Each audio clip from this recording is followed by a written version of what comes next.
Salam, çoxbucaqlar mövzusunda 135 nömrəli suala baxırıq. ABCD kvadratında BCM bərabərdir ACM. Deməli, bu bucaqlar bir-birinə bərabərdir. AC gördüyümüz kimi diaqonaldır. Diaqonal bucağın tən böləndir. Yəni 45-45 olaraq bölünür.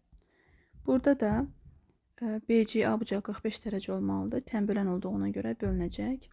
Yəni, bunun ehtiyac yoxdur əslində bölməyə. Yəni, 22,5, 22,5 olacaq. Kvadratdırsa bütün tərəfləri bərabərdir.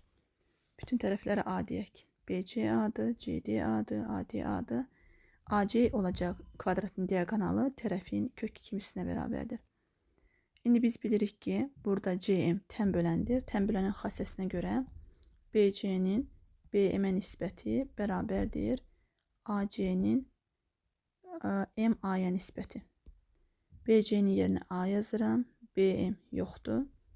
AC-nin yerinə A kök altda 2 bölünsün AM.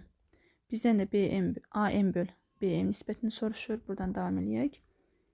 Deməli, AM bölünsün BM bərabərdir. Olacaq A-da A kök altda 2. A-ya bölsək, cavab kök 2. Yəni B variantı.